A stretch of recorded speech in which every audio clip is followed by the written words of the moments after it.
خطبہ فدق حضرت فاطمۃ الزہرا بنت رسول اللہ کا مسجد نبوی میں خلیفہ دوم سے مکالمہ اور وہاں موجود تمام لوگوں سے خطاب۔ اس کے بعد گھر واپس لوٹ کر امام علی علیہ السلام سے درد دل کا بیان اور اپنی زندگی کے آخری ایام میں مدینہ کی خواتین سے خطاب۔ اس تمام گفتگو، مکالمہ اور خطاب کا اردو ترجمہ ڈبنگ کے ساتھ پیش کیا جا رہا ہے۔ ویڈیو کی ڈسکرپشن میں تمام حوالے جات اور کتب کے نام موجود ہیں۔ البلاغ، ادارہ فروغ ثقافت اسلامی، پاکستان۔ تمام ناظرین و سامعین سے گزارش ہے کہ اس پورے سلسلہ گفتگو کو ضرور سماعت فرمائیں۔ فدق، جسے باغ فدق بھی کہا گیا ہے، ایک زرخیز زمین تھی کہ جسے اسلام کے عظیم الشان پیشوا حضرت محمد مصطفیٰ صلی اللہ علیہ وآلہ وسلم نے اپنی بیٹی فاطمۃ الزہرا سلام اللہ علیہا کو ہدیہ کیا تھا۔ مگر رسول اللہ کی رحلت کے بعد حضرت فاطمۃ الزہرا کہ خدا کا بے انتہا درود و سلام ہو آپ پر اور آپ کے پدر بزرگوار پر، اپنے حق سے مطالبے کے باوجود محروم کر دی گئیں۔ حکام وقت نے آپ سے فدق چھین لیا۔ اس مقام پر مکتب وحی میں پرورش پانے والی شجاع خاتون نے سکوت کو جائز نہیں سمجھا اور مہاجرین و انصار کے ایک اجتماع میں سخت، گرجدار، فصیح و بلیغ اور طولانی خطبہ دیا اور اس دور کے مسلمانوں پر تنقید کرتے ہوئے سب سے مضبوط اور مستند بیانات پیش فرمائے۔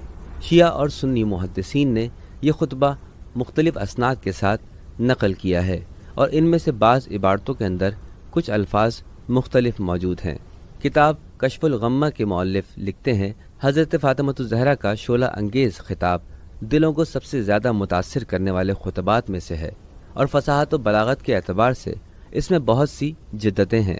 اس خطاب میں نور نبوت کی خوشبو اور گلزار رسالت کی کلیاں دیکھنے کو ملتی ہیں اور موافق و مخالف نے اسے نقل کیا ہے۔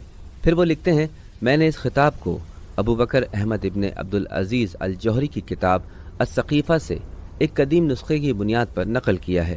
یہ نسخہ مؤلف کے سامنے پڑھا گیا اور ان کی مکمل تائید کا حامل ہے۔ وہ اپنی روایت کو اپنے مختلف اسناد سے نقل کرتے ہیں۔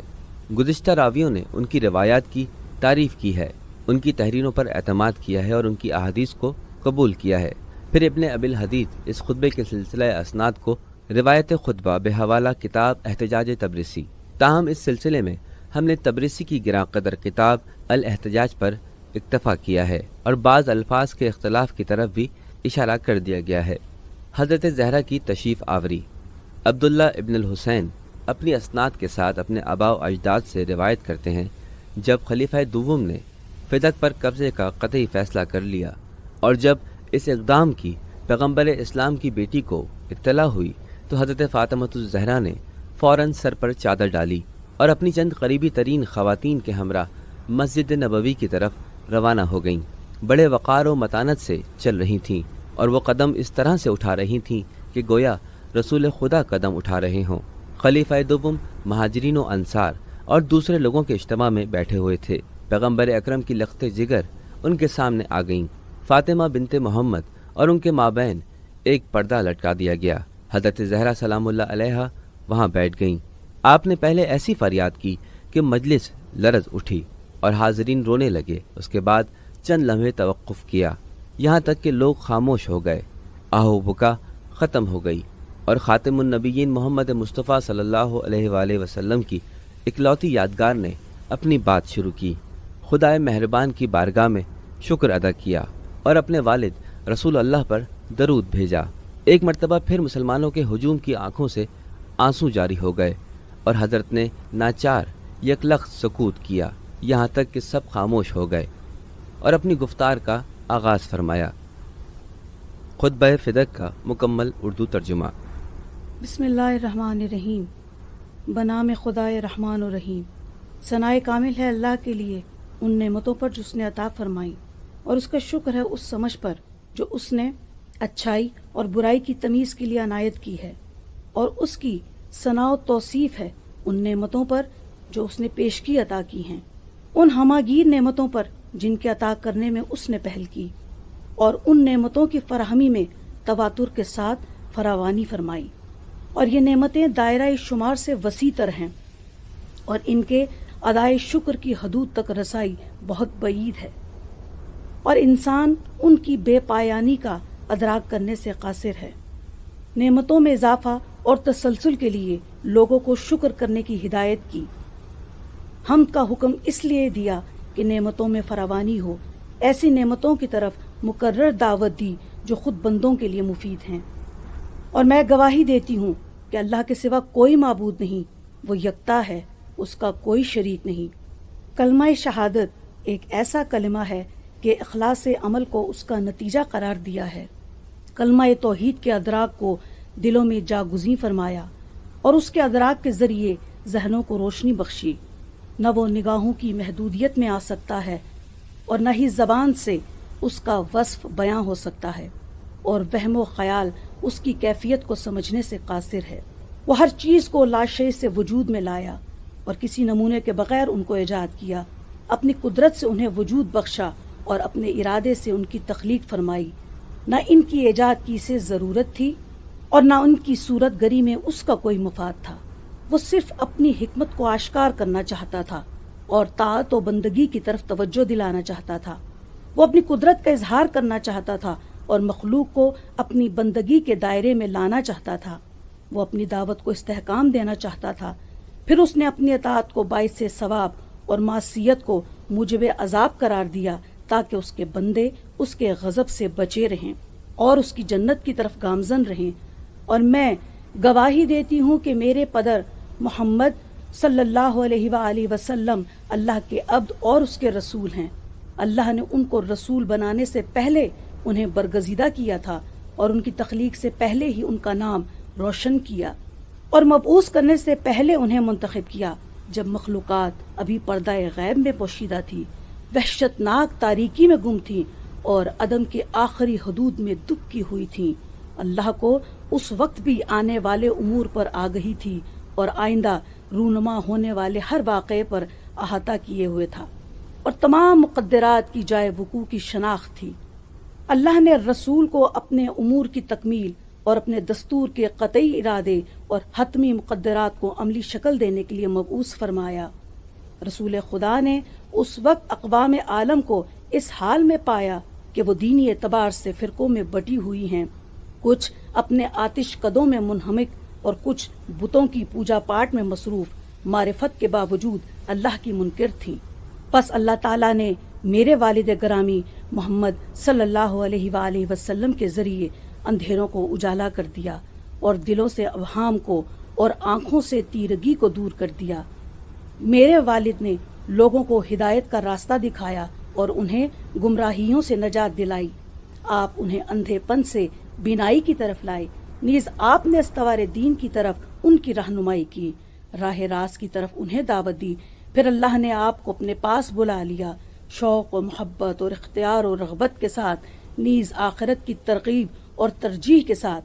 اب محمد دنیا کی تکلیفوں سے آزاد ہیں، مقرب فرشتے ان کے گرد حلقہ بغوش ہیں۔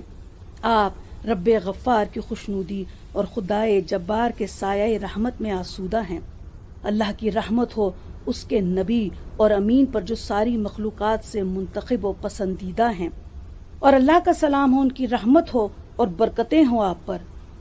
اللہ کے بندو، تم ہی تو اللہ کے امر و نہی کے علمدار ہو، یعنی اللہ کے احکام کی علمداری تم بندوں کے ذریعے ہی ہو سکتی ہے۔ اللہ کے دین اور اس کے وحی کے احکام کے ذمہ دار ہو۔ تم اپنے نفسوں پر اللہ کے امین ہو، دیگر اقوام کے لیے اس کے دین کے بھی مبلغ تم ہو، یعنی اللہ کے احکام کی عملداری تم بندوں کے ذریعے ہی ہو سکتی ہے۔ اس کی طرف سے برحق رہنما تمہارے درمیان موجود ہے اور تم سے عہد و پیمان بھی پہلے سے لیا جا چکا ہے۔ آپ نے ایک گراں بہا ذخیرے کو تمہارے درمیان جانشیں بنایا، اور اللہ کی کتاب بھی ہمارے درمیان موجود ہے۔ یہ اللہ کی ناطق کتاب، سچا قرآن، چمکتا نور اور روشن چراغ ہے۔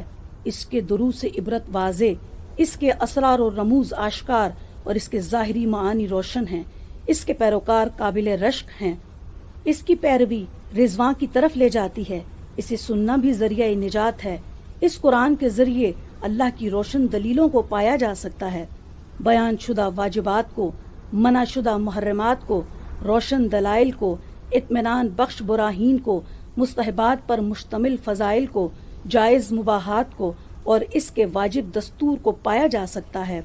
اللہ نے ایمان کو شرک سے تمہیں پاک کرنے کے لیے، نماز کو تمہیں تکبر سے محفوظ رکھنے کے لیے، زکوٰۃ کو نفس کی پاکیزگی اور رزق میں اضافے کے لیے، روزے کو اخلاص کے ثبات کے لیے، حج کو دین کی تقویت کے لیے، عدل و انصاف کو دلوں کو جوڑنے کے لیے، ہماری اطاعت کو امت کی ہم آہنگی کے لیے، ہماری امامت کو تفرقہ سے بچانے کے لیے، جہاد کو اسلام کی سربلندی کے لیے، صبر کو حصول ثواب کے لیے، امر بالمعروف کو عوام کی بھلائی کے لیے، والدین پر احسان کو قبر الہی سے بچنے کے لیے، صلہ رحمی کو درازی عمر اور افرادی کثرت کے لیے، قصاص کو خون کی ارزانی روکنے کے لیے، وفا بن نظر کو مغفرت میں تاثیر کے لیے، پورے ناپ تول کے حکم کو کم فروشی سے بچنے کے لیے، شراب نوشی کی ممانعت کو آلودگی سے بچنے کے لیے، بہتان تراشی سے اجتناب کو نفرت سے بچنے کے لیے،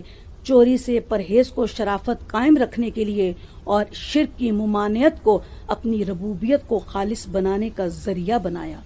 اے ایمان والو، اللہ کا خوف کرو جیسا کہ اس کا خوف کرنے کا حق ہے، اور جان نہ دینا مگر اس حال میں کہ تم مسلمان ہو۔ فاتقوا اللہ حق تقاتہ ولا تموتن الا وانتم مسلمون۔ اس نے جن چیزوں کا حکم دیا ہے اور جن چیزوں سے روکا ہے ان میں اللہ کی اطاعت کرو، کیونکہ بندوں میں سے صرف علماء ہی اللہ سے ڈرتے ہیں۔ انما یخشی اللہ من عبادہ العلماء۔ لوگو، تمہیں معلوم ہونا چاہیے میں فاطمہ ہوں اور میرے والد محمد ہیں۔ میرا حرف آخر وہی ہوگا جو حرف اول ہے۔ میرے قول میں غلطی کا شائبہ تک نہ ہوگا اور نہ میرے عمل میں لغزش کی آمیزش ہوگی، یہاں تک کہ شب تاریک میں صبح امید کی روشنی پھیل گئی اور حق اپنی بغیر کسی ملاوٹ کے نکھر کر سامنے آ گیا، اور دین کے پیشوا نے زبان کھولی اور شیاطین کی زبانوں کو لگام دی۔ نفاق کی بے وقت جماعت بھی ہلاک ہو گئی اور کفر و شقاوت کے بند ٹوٹ گئے۔ چند معزز فاقہ کش ہستیوں کی میت میں تم کلمہ توحید کا اقرار کرنے لگے جب تم آگ کے گھڑے کے دہانے پر تھے۔ تمہاری حیثیت اپنے دشمنوں کے مقابلے میں ایسی تھی جیسے پینے والے کے لیے گھونٹ بھر پانی، طمع و لالچ والے استعمار گروں کے لیے ایک ترن والا، جلدی بجھ جانے والی چنگاری، اور تم قدموں کے نیچے پامال ہونے والے خس و خاشاک تھے، یعنی اس سے زیادہ تمہاری حیثیت نہ تھی۔ تم کیچڑ والے بدبودار پانی سے پیاس بجھاتے تھے اور گھاس بھوس سے بھوک مٹاتے تھے۔ تم اس طرح ذلت و خواری میں زندگی بسر کرتے تھے۔ تمہیں ہمیشہ یہ کھٹکا لگا رہتا تھا کہ آس پاس کے لوگ تمہیں کہیں اچک نہ لیں۔ ایسے حالات میں اللہ نے تمہیں محمد کے ذریعے نجات دی۔ اس سلسلے میں انہیں زور آوروں، عرب بھیڑیوں اور سرکش اہل کتاب کا مقابلہ کرنا پڑا۔ دشمن جب بھی جنگ کے شعلے بھڑکاتے اللہ انہیں بجھا دیتا۔ جب بھی کوئی شیطان سر اٹھاتا یا مشرکین میں سے کوئی اژدہا منہ کھولتا، رسول اپنے بھائی علی کو اس کے حلق کی طرف آگے کرتے تھے، اور وہ علی ان لوگوں کے غرور کو اپنے پیروں تلے پامال کیے بغیر اور اپنی تلوار سے اس آتش کو سرد کیے بغیر نہیں لوٹتے تھے۔ علی ذات خدا میں جانفشاں، امر الہی کے معاملے میں بھرپور جد و جہد کرنے والے، رسول اللہ کے نہایت قریبی اور اولیاء اللہ کے سردار تھے۔ وہ علی جہاد کے لیے ہمہ وقت کمر بستہ، امت کے خیر خواہ، عزم محکم کے مالک اور راہ حق میں جفا کش تھے۔ علی راہ خدا میں کسی کی ملامت کی پرواہ نہیں کرتے تھے، مگر تم ان دنوں عیش و آرام کی زندگی بسر کرتے تھے، نیز سکون اور خوشی میں امن و امان کے ساتھ رہتے تھے۔ تم اس انتظار میں رہتے تھے کہ ہم پر مصیبتیں آئیں اور تمہیں ہمارے متعلق بری خبریں سننے کو ملیں۔ تم جنگ کے وقت پسپائی اختیار کرتے تھے اور لڑائی میں راہ فرار اختیار کرتے تھے۔ پھر جب اللہ نے اپنے نبی کے لیے مسکن انبیاء اور برگزیدہ بندوں کی قرارگاہ یعنی آخرت کو پسند کیا تو تمہارے دلوں کا نفاق ظاہر ہو گیا اور دین کا لبادہ تار تار ہو گیا۔ ضلالت کی زبانیں چلنے لگیں، بے مایا لوگوں نے سر اٹھانا شروع کیا اور باطل کے سرداروں نے گرجنا شروع کر دیا۔ پھر وہ دم ہلاتے ہوئے تمہارے اجتماعات میں آنے لگے۔ شیطان نے بھی اپنی کمین گاہ سے سر نکالا اور تمہیں پکارنے لگا، اور اس نے تمہیں اپنی دعوت پر لبیک کہتے ہوئے پایا اور اپنے مکر و فریب کے لیے آمادہ اور منتظر پایا۔ پھر جب شیطان نے تمہیں اپنے مقصد کے لیے اٹھایا تو تمہیں سبک رفتاری سے اٹھتے ہوئے دیکھا۔ اس نے تمہیں بھڑکایا تو تم فوراً غضب میں آ گئے۔ تم نے اپنے نشان دوسروں کے اونٹوں پر لگا دیے اور اپنے گھاٹ کی جگہ دوسروں کے گھاٹ سے پانی بھرنے کی کوشش کی۔ یہ تمہاری حالت ہے، جبکہ ابھی عہد رسول قریب ہی گزرا ہے، زخم گہرا ہے اور جراحت ابھی مندمل نہیں ہوئی۔ ابھی رسول کی تدفین نہیں ہوئی تھی کہ تم نے فتنے کا بہانہ بنا کر عجلت سے کام لیا۔ الا فی الفتنۃ سقطوا وان جہنم لمحیطۃ بالکافرین۔ دیکھو، یہ فتنے میں پڑ چکے ہیں اور جہنم نے ان کافروں کو گھیر رکھا ہے۔ تم سے بعید تھا، تم نے یہ کیسے سوچا؟ تم کدھر بہکے جا رہے ہو؟ حالانکہ کتاب خدا تمہارے درمیان ہے، جس کے دستور واضح، احکام روشن، تعلیمات آشکار، تنبیہات غیر مبہم اور اس کے اوامر واضح ہیں۔ اس قرآن کو تم نے پسے پش ڈال دیا۔ کیا تم اس سے منہ موڑ لینا چاہتے ہو؟ کیا تم اس کے بغیر فیصلے کرنے کے خواہاں ہو؟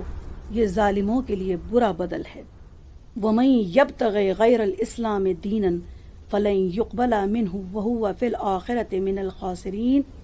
اور جو شخص اسلام کے سوا کسی اور دین کا خواہاں ہوگا تو اسے ہرگز قبول نہیں کیا جائے گا اور ایسا شخص آخرت میں خسارہ اٹھانے والوں میں سے ہوگا۔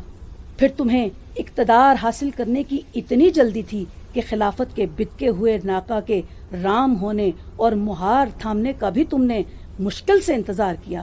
پھر تم نے آتش فتنہ کو بھڑکایا اور اس کے شعلے کو پھیلانا شروع کیا، اور تم شیطان کی گمراہ کن پکار پر لبیک کہنے لگے۔ تم نے دین کے روشن چراغوں کو بجھانے اور برگزیدہ نبی کی تعلیمات سے چشم پوشی کی۔ تم بالائی لینے کے بہانے پورے دودھ کو پی جاتے ہو اور رسول کی اولاد اور اہل بیت کے خلاف خفیہ چالیں چلتے ہو۔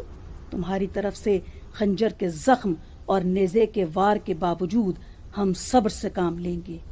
اب تمہارا خیال یہ ہے کہ رسول کی میراث میں ہمارا کوئی حصہ نہیں ہے؟ کیا تم لوگ جاہلیت کے دستور کے خواہاں ہو؟ وَمَنْ أَحْسَنُ مِنَ اللَّهِ حُكْمًا لِقَوْمٍ يُوقِنُونَ۔ اور اہل یقین کے لیے اللہ سے بہتر فیصلہ کرنے والا کون ہے؟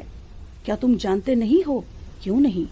یہ بات تمہارے لیے روز روشن کی طرح واضح ہے کہ میں رسول کی بیٹی ہوں۔ مسلمانوں، کیا میں ارث میں محرومی پر مجبور ہوں؟ اے خلیفہ وقت، کیا اللہ کی کتاب میں یہ ہے کہ تمہیں اپنے باپ کی میراث مل جائے اور مجھے اپنے باپ کی میراث نہ ملے؟ تم نے بری چیز پیش کی۔ کیا تم نے جان بوجھ کر کتاب اللہ کو ترک کر دیا اور اسے پسے پش ڈال دیا؟ جبکہ قرآن کہتا ہے وَوُرِثَ سُلَیمَانُ دَاؤُدَ، اور جبکہ سلیمان داؤد کے وارث بنے، اور یحییٰ بن زکریا کے ذکر میں فرمایا فَحَبْ لِی مِن لَدُنْکَ وَلِیًّا یَرِثُنِی وَیَرِثُ مِنْ آلِ یعقوب، پس تو مجھے اپنے فضل سے ایک جانشین عطا فرما جو میرا وارث بنے اور آل یعقوب کا وارث بنے۔ نیز فرمایا اولو الارحام بعضهم اولی ببعض فی کتاب اللہ، اللہ کی کتاب میں خونی رشتہ دار ایک دوسرے کے زیادہ حقدار ہیں۔ نیز فرمایا اللہ تمہاری اولاد کے بارے میں ہدایت فرماتا ہے، ایک لڑکے کا حصہ 2 لڑکیوں کے برابر ہے۔ یوصیکم اللہ فی اولادکم للذکر مثل حظ الانثیین۔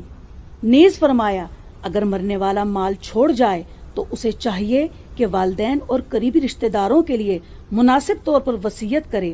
ان ترک خیرا الوصیۃ للوالدین والاقربین بالمعروف حقا علی المتقین۔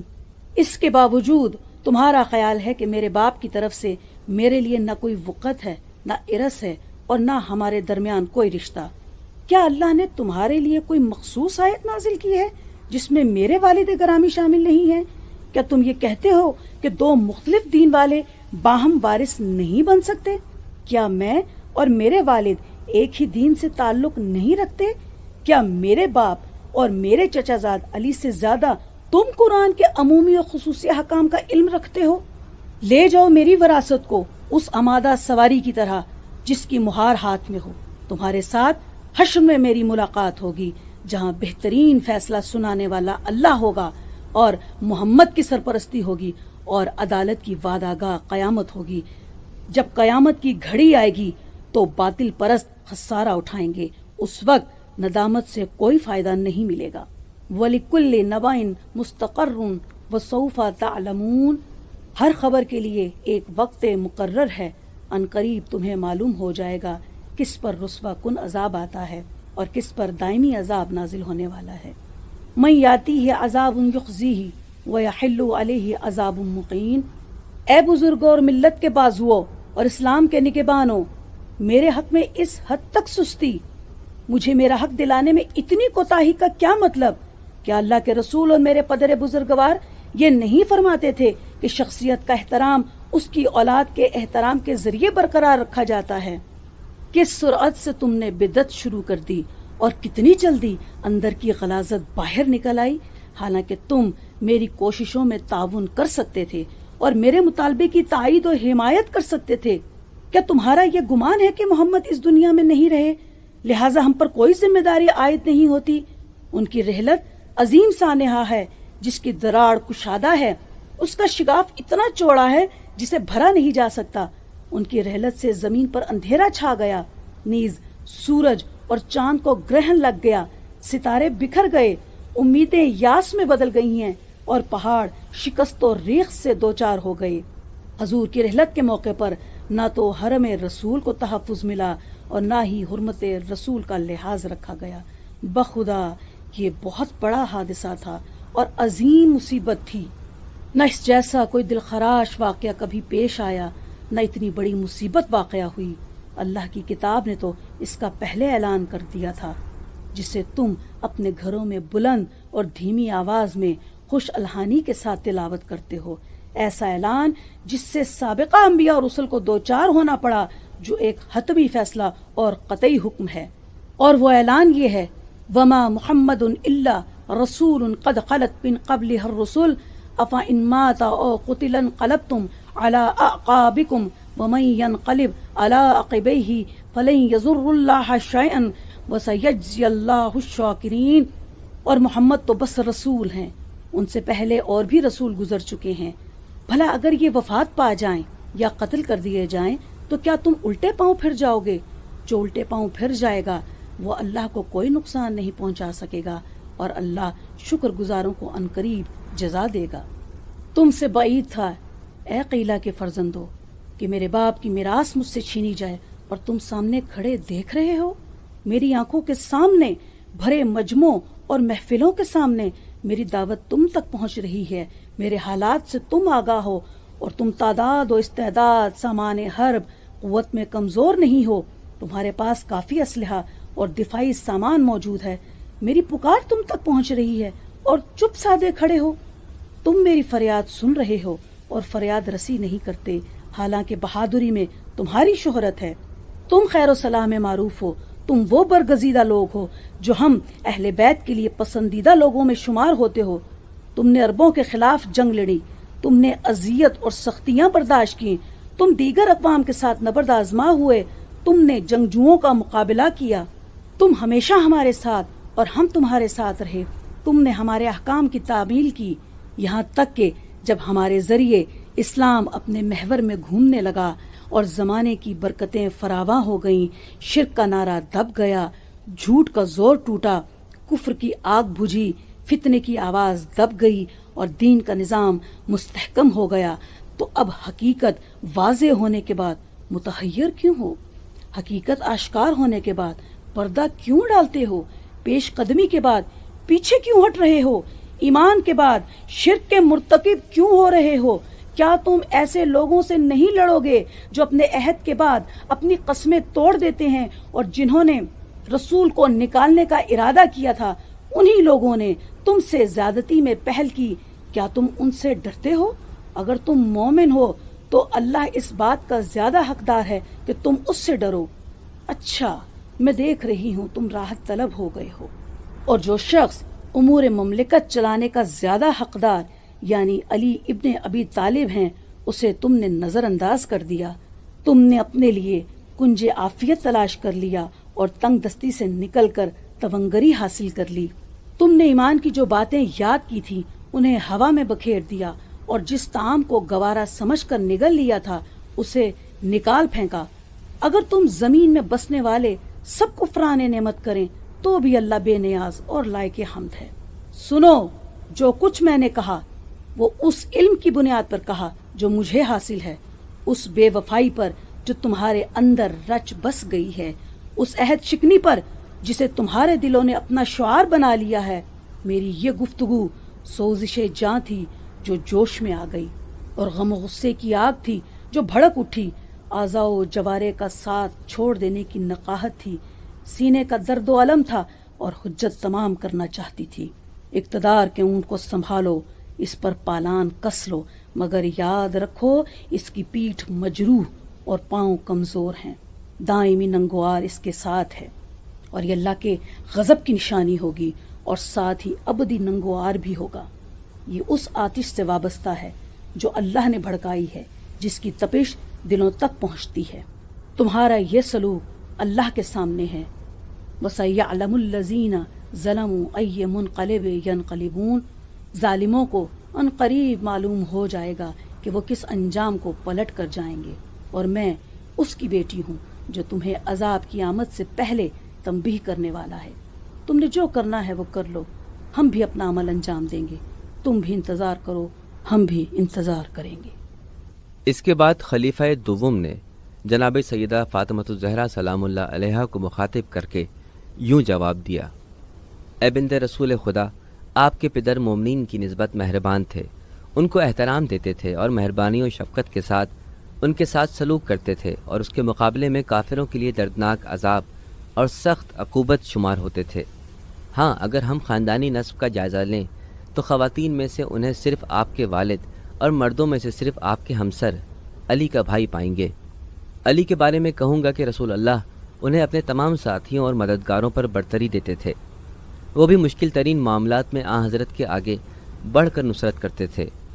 آپ سے نیک سیرت انسانوں کے سوا کوئی محبت نہیں کرتا، اور بد فطرت لوگوں کے سوا کوئی آپ سے دشمنی نہیں کرتا۔ آپ پیغمبر کا خاندان اور منتخب نیک ہستیاں ہیں، ہماری اچھائیوں کی طرف رہنمائی کرتے ہیں، اور بہشت بری تک پہنچنے کا راستہ ہمارے سامنے کھولتے ہیں۔ اے ممتاز و باعظمت خاتون اور اللہ کے سب سے عظیم رسول کی دختر، آپ سچ کہتی ہیں اور عقل میں ہم سب پر سبقت رکھتی ہیں، مگر آپ کا حق نہیں چھینا گیا، کسی نے آپ کو جھوٹا نہیں کہا ہے۔ خدا کی قسم، میں نے آپ کے والد کی رائے سے دوری اختیار نہیں کی، ان کے اذن و رضا کے بغیر اقدام نہیں کیا ہے۔ کسی بھی گروہ کے پیش قدم کے لیے سزاوار نہیں ہے کہ اپنے ساتھیوں کو فریب دے، ان سے جھوٹ بولے۔ اب میں گواہی دیتا ہوں، اور خدا گواہ ہونے کے لیے کافی ہے، کہ آپ کے پدر بزرگوار سے سنا ہے کہ فرمایا: ہم گروہ انبیاء سونا چاندی، گھر اور باغ نہیں چھوڑ کر جاتے، یقیناً ہماری یادگار کتاب و حکمت، علم اور پیغمبری رہتے ہیں، اور ہم سے کسی کے لیے مال و روزی باقی نہیں رہتے۔ میں نے اسی قول کی بنیاد پر آپ کے زیر اختیار زمین، حیوانات اور جنگی ہتھیار آپ کے والد کی امت کے حوالے کر دیے ہیں، تاکہ جنگ کے میدانوں میں کافروں کا مقابلہ کر کے مرتدین اور منحرفین کا قلعہ قمع کر دیں۔ میرے کام کو تمام مسلمان قبول کرتے ہیں، اور میں نے ہرگز آمریت اور استبداد سے کام نہیں لیا ہے۔ یہ ہے میرا کام، منصوبہ اور طریقہ۔ اب میں آپ سے کہتا ہوں کہ میرا تمام مال آپ کا ہے، نہ اس میں سے تھوڑا سا جمع ہوگا اور نہ ہی کسی دوسری جگہ ذخیرہ ہوگا۔ آپ اپنے والد کی امت کی سردار ہیں اور اپنی اولاد کی شجرہ طیبہ ہیں، اور ہمیں آپ کی فضیلت میں کوئی تردید نہیں ہے، اور آپ کی اصل و فرع کو بے حیثیت نہیں سمجھا جا سکتا۔ میں کہتا ہوں کہ میرا مال آپ کے زیر اختیار ہے، اور آپ کے اذن و رضا کے بغیر اس میں تصرف نہیں ہوگا۔ کیا آپ سمجھتی ہیں کہ میں اس معاملے میں آپ کے پدر کی مخالفت کروں گا؟ جناب سیدہ صدیقہ کبریٰ حضرت فاطمہ الزہرا سلام اللہ علیہا کا خلیفہ دوم کو جواب: سبحان اللہ، میرے والد بزرگوار رسول خدا صلی اللہ علیہ وآلہ وسلم کتاب خدا سے نہ تو روگردان تھے اور نہ ہی اس کے احکام کے مخالف تھے، بلکہ آپ سلم حکم قرآن کے تابع اور اس کی صورتوں کے پیروکار تھے۔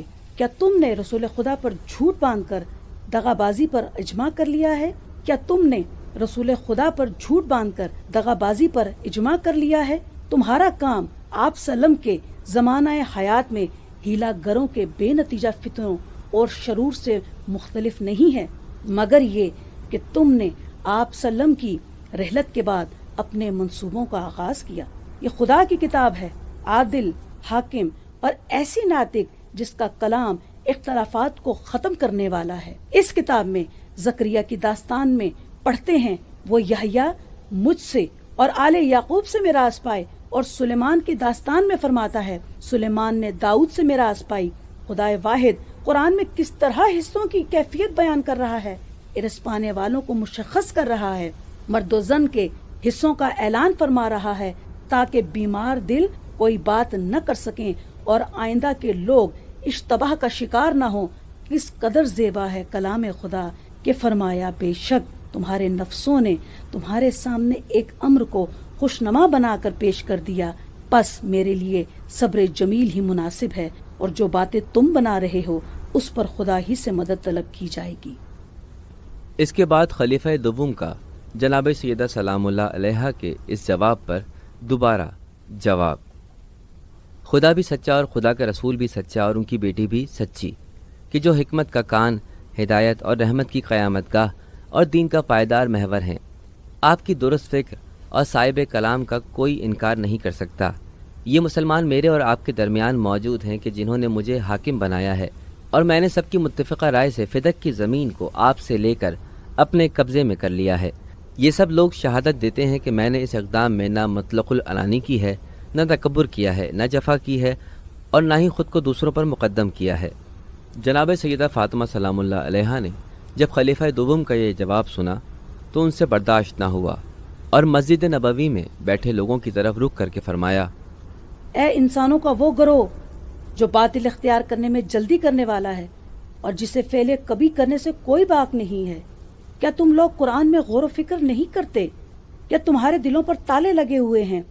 بے شک تمہارے دلوں پر تمہارے فعل بد کا زنگ چڑھ چکا ہے، جس نے تمہارے کانوں اور آنکھوں کو بالکل بیکار کر دیا ہے۔ جو تعویل تم نے کی ہے وہ بہت بری ہے، اور جو معنی تم نے لیا ہے وہ بہت لغو اور بدتر ہے، اور جسے تم نے حق کے بدلے میں اختیار کیا ہے وہ شر عظیم ہے۔ خدا کی قسم تم اس کام کے بوجھ کو بہت بھاری اور اس کے انجام کو بہت ہولناک پاؤ گے، جب تمہارے سامنے سے پردے ہٹائے جائیں گے اور اس کے پیچھے چھپی ہوئی مصیبت ظاہر ہوگی، اور روز قیامت تمہارے پروردگار کی طرف سے تمہارے لیے وہ کچھ ظاہر ہوگا جس کا تمہیں گمان تک نہ ہوگا۔ اس وقت باطل پرست نقصان اٹھائیں گے۔ اس کلام کے بعد جناب سیدہ فاطمہ الزہرا سلام اللہ علیہا اپنے پدر بزرگوار حضرت محمد مصطفیٰ صلی اللہ علیہ وآلہ وسلم کی قبر مطہر کی طرف گئیں اور ان سے راز و نیاز کیا۔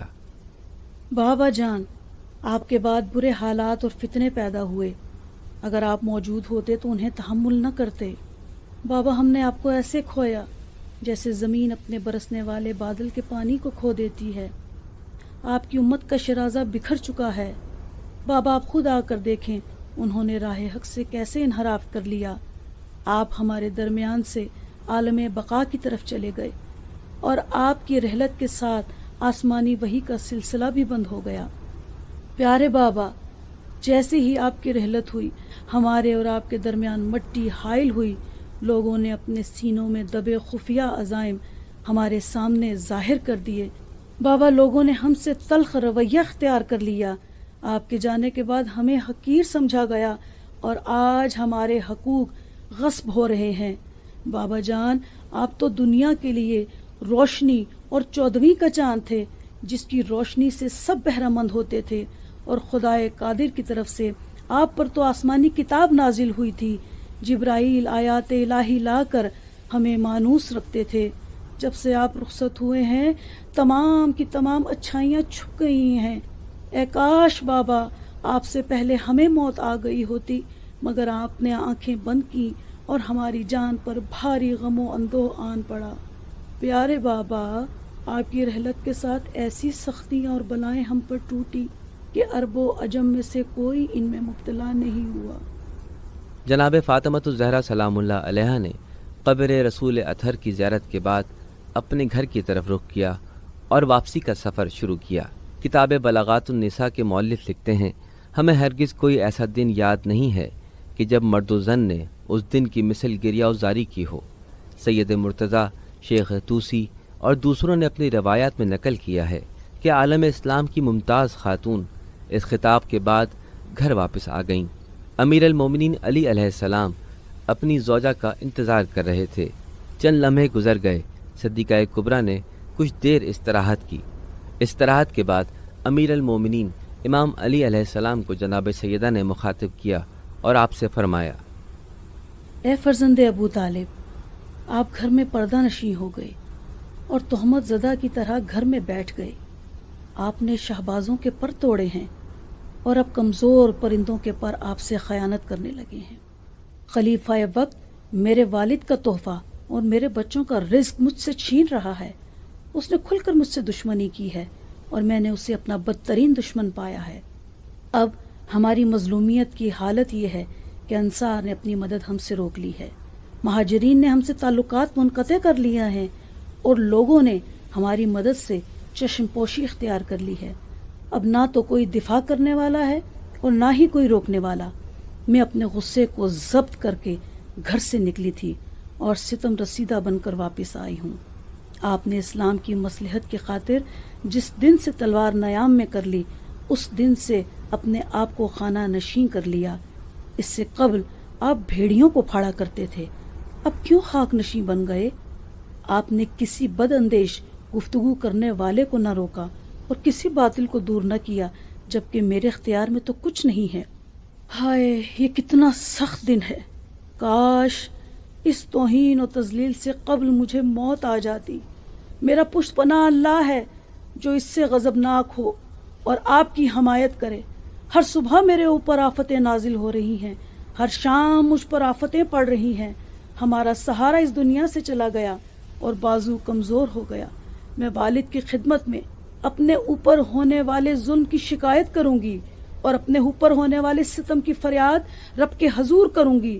اے پروردگار، تو ہی سب سے زیادہ قوت و طاقت رکھنے والا ہے اور تیرا عذاب اور تیری سزا سب سے زیادہ سخت ہے۔ جب امام علی علیہ السلام نے یہ باتیں سنی اور جانتے تھے کہ دختر رسول اور ان کی زوجہ کا غم زدہ دل فریاد کناں ہے اور اب صبر و سکون کی تاب نہیں رکھتا، لہٰذا امام علی علیہ السلام جناب سیدہ فاطمۃ الزہرا سلام اللہ علیہا سے مخاطب ہوئے اور فرمایا، آفتیں نازل ہوں آپ کے دشمن اور بدخواہوں پر، نہ آپ پر اے خدا کے مصطفیٰ و خاتم الانبیاء کی دختر، غم نہ کیجیے اور رنج و افسردگی کو خود سے دور کیجیے۔ میں نے اپنی شرعی ذمہ داریاں انجام دینے میں کوئی کوتاہی نہیں کی ہے، اور جو کچھ میرے بس میں تھا میں نے اس میں کوئی سستی اور کاہلی نہیں کی ہے۔ اگر آپ آئندہ کی روزی کا سوچ رہی ہیں تو یقین رکھیں کہ یہ روزی آپ تک ضرور پہنچے گی، اور جو کچھ فدق کے بدلے میں خدائے عظیم نے آپ کو عطا فرمایا ہے اس سے کہیں زیادہ ہے جو آپ سے چھین لیا گیا ہے، لہٰذا خدائے مہربان پر امید رکھیں، اور وہی خدائے مہربان ہمارے لیے کافی ہے۔ امیر المومنین امام علی علیہ السلام کے اس جواب کے بعد حضرت زہرا نے سکوت اختیار کیا اور پھر ایک مختصر جملہ عرض فرمایا، خدا میرے لیے کافی ہے اور میں نے فدق سے چشم پوشی کر لی ہے۔ راوی سوید بن غفلہ کہتے ہیں کہ جس وقت جناب فاطمۃ الزہرا سلام اللہ علیہا مریض ہوئیں اور آپ کی بیماری اس قدر بڑھی کہ اسی مرض میں اس دنیا سے رحلت کر گئیں، تو اس وقت مہاجرین و انصار کی عورتیں آپ کی عیادت کرنے کی غرض سے آپ کے گھر آئیں، جناب سیدہ کو سلام کیا اور آپ کی احوال پرسی کی، تو آپ نے ان سے مخاطب ہو کر پہلے خداوند عالم کی حمد و ثنا کی اور اپنے والد رسول اکرم صلی اللہ علیہ وآلہ وسلم پر درود و سلام بھیجا اور فرمایا، میں نے اس حال میں صبح کی کہ تمہاری اس دنیا سے بیزار ہوں اور تمہارے مردوں سے متنفر ہوں۔ میں نے انہیں جانچنے کے بعد دھتکار دیا اور امتحان کے بعد مجھے ان سے نفرت ہو گئی۔ کس قدر زشت ہے دھاروں کی کندکاری، اور کتنی بری لگتی ہے سنجیدگی کے بعد بازی گری، اور بے سود سنگ کوبی اور نیزوں کی شکستگی، اور کتنا کبھی ہے نظریات کا انحراف، اور کتنی بری ہیں خواہشات کی لغزشیں، اور انہوں نے اپنے لیے جو کچھ آگے بھیجا ہے وہ نہایت برا ہے، جس سے اللہ ان سے ناراض ہوا اور وہ ہمیشہ عذاب میں رہیں گے۔ اب ناچار میں نے خلافت کی رسی انہی کی گردن میں ڈال دی ہے اور اس کا بوجھ بھی انہی کی پشت پر ڈال دیا ہے اور انہیں اس کے حملوں کی زد میں قرار دے دیا ہے۔ کٹ جائیں ان کی سواری کی ناک اور کوچیں، دور ہو رحمت سے یہ ظالم قوم، افسوس ان پر، یہ لوگ خلافت کو کس طرف ہٹا کر لے گئے۔ رسالت کی محکم اساس سے، نبوت و قیادت کی مضبوط بنیادوں سے، نزول جبرائیل کے مقام سے، دین و دنیا کے امور کی عقدہ کشائی کے لیے لائق ترین ہستی یعنی علی ابن ابی طالب سے آگاہ رہو، یہ ایک واضح نقصان ہے۔ اور علی ابن ابی طالب سے ان کو کس بات کا انتقام لینا تھا؟ قسم بخدا انہوں نے انتقام لیا ان کی باطل شکن تلوار کا اور راہ خدا میں اپنی جان سے بے پرواہی کا اور ان کی شدید استقامت کا، اور دشمن پر علی کی کاری ضرب کا اور راہ خدا میں علی کی شجاعت کا۔ قسم بخدا اگر لوگ راہ راست سے منحرف ہو جاتے اور اللہ کی واضح حجت کو قبول کرنے سے منہ پھیر لیتے تو ابو الحسن یعنی علی ابن ابی طالب انہیں پھر سے راہ حق پر لے آتے اور انہیں راہ راست پر چلا لیتے اور انہیں سبک رفتاری کے ساتھ سوئے منزل لے جاتے۔ نہ سواری کی نکیل ٹوٹتی، نہ مسافر کو تھکن محسوس ہوتی اور نہ سوار ہونے والے کو خستگی کا احساس ہوتا، اور علی ان کو ایسے خوشگوار صاف چشموں کے کنارے پہنچا دیتے جس کے کنارے چھلکتے ہوں، جس کی دونوں اطراف گدلی نہ ہوں بلکہ صاف ستھری ہوں، پھر انہیں وہاں سے سیراب کر کے واپس کرتے، خلوت و جلوت میں انہیں نصیحتیں کرتے، اور علی اس بیت المال کی دولت سے اپنے لیے کوئی استفادہ نہ کرتے، نہ اس دنیا سے اپنے لیے کوئی فائدہ اٹھاتے۔ وہ صرف اس فکر میں رہتے کہ کسی پیاسے کی پیاس بجھا دیں اور کسی بھوکے کا پیٹ بھر دیں، اور دنیا کو پتہ چل جاتا بے طمع کون ہے اور لالچی کون ہے، سچا کون ہے اور جھوٹا کون ہے۔ وَلَوْ أَنَّ أَهْلَ الْقُرَىٰ آمَنُوا وَاتَّقُوا لَفَتَحْنَا عَلَيْهِمْ بَرَكَاتٍ مِّنَ السَّمَاءِ وَالْأَرْضِ وَلَٰكِن كَذَّبُوا فَأَخَذْنَاهُمْ بِمَا كَانُوا يَكْسِبُونَ۔ اگر ان بستیوں کے لوگ ایمان لے آتے اور تقوی اختیار کرتے تو ہم آسمان اور زمین کی برکتوں کے دروازے کھول دیتے، لیکن انہوں نے تکذیب کی تو ہم نے ان کے اعمال کے سبب انہیں گرفت میں لے لیا۔ وَالَّذِينَ ظَلَمُوا مِنْ هَٰؤُلَاءِ سَيُصِيبُهُمْ سَيِّئَاتُ مَا كَسَبُوا وَمَا هُمْ بِمُعْجِزِينَ۔ اور ان میں سے جنہوں نے ظلم کیا عن قریب ان پر بھی ان کے برے اعمال کے وبال پڑنے والے ہیں، اور وہ اللہ کو عاجز نہیں کر سکتے۔ ذرا ان کی باتیں تو سنو، جتنا جیو گے زمانہ تجھے عجوبے دکھاتا رہے گا۔ اگر کسی نے حیرت کا اظہار کرنا ہے تو حیرت انگیز تمہارے ان مردوں کی باتیں ہیں۔ انہوں نے کس دلیل کو سند بنایا ہے اور کس ستون کا سہارا لیا ہے اور کس رسی سے متمسک ہوئے ہیں اور کس ذریت کے خلاف اقدام کیا ہے اور ان کو نقصان پہنچایا ہے۔ کتنا برا ہے ان کا سرپرست اور ان کے رفیق بھی کتنے برے ہیں، اور ظالموں کا بدلہ بھی برا ہوگا۔ ان لوگوں نے اگلے شہپر کی جگہ دم سے کام لیا اور بازوؤں کی جگہ پچھلے حصے سے استفادہ کیا۔ ان لوگوں کی ناک رگڑی جائے گی جو یہ خیال کرتے ہیں کہ وہ ٹھیک کر رہے ہیں۔ آگاہ رہو یہ فسادی ہیں مگر وہ شعور نہیں رکھتے۔ افمن یہدی الی الحق احق ان یتبع امن لا یہدی الا ان یہدی فما لکم کیف تحکمون۔ افسوس ہے ان پر، کیا جو حق کی راہ دکھاتا ہے وہ اس بات کا زیادہ حقدار ہے کہ اس کی پیروی کی جائے، یا وہ خود جو اپنی راہ نہیں پاتا جب تک اس کی رہنمائی نہ کی جائے؟ تمہیں ہو گیا ہے، تم کیسے فیصلے کر رہے ہو؟ مجھے اپنی زندگی کی قسم، اقتدار کی اونٹنی حمل سے ہے، نتیجہ ظاہر ہونے کا انتظار ہے۔ پھر وہ برتن بھر کر دودھ کی جگہ تازہ خون اور زہر قاتل دھونے جائیں گے۔ یہاں پر باطل شعار نقصان اٹھائیں گے، پھر آنے والی نسلوں کو معلوم ہوگا کہ ان کے بزرگوں نے جو بنیاد ڈالی تھی اس کا کیا انجام ہوا۔ پس تم اپنی دنیا سے لطف اٹھاؤ، آنے والے فتنوں کے لیے دل کو آمادہ کرو، تیز دھار تلواروں کی خوشخبری سنو، اور حد سے تجاوز کرنے والے ظالم کے حملوں کی، اور ہماگیر فتنہ و فساد کی، اور ظالموں کی مطلق العنانی کی۔ وہ تمہارے بیت المال کو بے قیمت بنا دے گا اور تمہاری جمعیت کی نسل کشی کرے گا۔ افسوس تمہارے حال پر، تم کدھر جا رہے ہو؟ تمہارے لیے راہ حق ناپید ہے۔